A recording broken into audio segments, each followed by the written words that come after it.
తెనాలి ఐతానగర్ ఎర్రబడి స్కూల్లో జరుగుతున్నటువంటి పోలింగ్ చాలా పెద్ద ఎత్తున జరుగుతుంది. పెద్ద ఎత్తున జరుగుతున్నప్పటికీ పోలీస్ డిపార్ట్మెంట్ ఎవరిని బయటికి రానికుండా ఇక్కడ ఇంత పెద్ద ఎత్తున గొడవ జరుగుతుంటే వీళ్ళంతా మాత్రం బయటకు తోసేస్తున్నారు. క్యాండిడేట్ వస్తే క్యాండిడేట్ దగ్గర నుంచి మాత్రం జర్నలిస్టులు తోసే పరిస్థితిలో ఉన్నారు, కానీ అక్కడ లైన్ లో మాత్రం ఆడవాళ్ళని మగవాళ్ళని మొత్తాన్ని కలిపి తోసేస్తున్నారు పోలీసులు. చెప్పండి ఏం జరిగింది చెప్పండి. ఉదయం నుంచి పోలీసులు ఒక్కల వాళ్ళు లేరండి. ఇప్పుడు ఎమ్మెల్యే గారు వచ్చిన తర్వాత ఇప్పుడు వచ్చారు జనం. పొద్దు నుంచి ఒక్కల వాళ్ళు లేరు అసలు. మరి పొద్దు నుంచి ఏమైపోయారు వీళ్ళంతా? ఉదయం నుంచి ఏమైపోయారు వీళ్ళంతా? గొడవ చేస్తున్నారు. కాబట్టి ఇక్కడ ఫోన్ చెప్పి వచ్చారు వాళ్ళు. ఉదయం నుంచి ఏమైపోయారు మరి వీళ్ళంతా? చూడండి ఎంతమంది వచ్చారు. ఇప్పుడు వచ్చారు.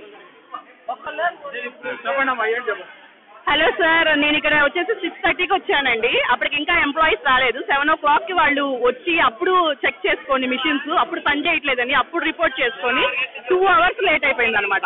కామన్ పీపుల్ చాలా మంది వెళ్ళిపోయారు. ఇంకా ఇదే ఇలాగే ఉంటుందిలే అని చెప్పి 100% ఓటింగ్ అయితే జరగదు. ఓన్లీ ఒక్క పోలీసే తిరుగుతున్నారు. గైడ్ లైన్స్ ఏమీ లేవు. చాలా మందికి నెగిటివ్ క్యాంపెయినింగ్ జరుగుతుంది. వెళ్ళిపోండి ఇంకా బాగోవనే చెప్తున్నారు. మరి I don't know who are they.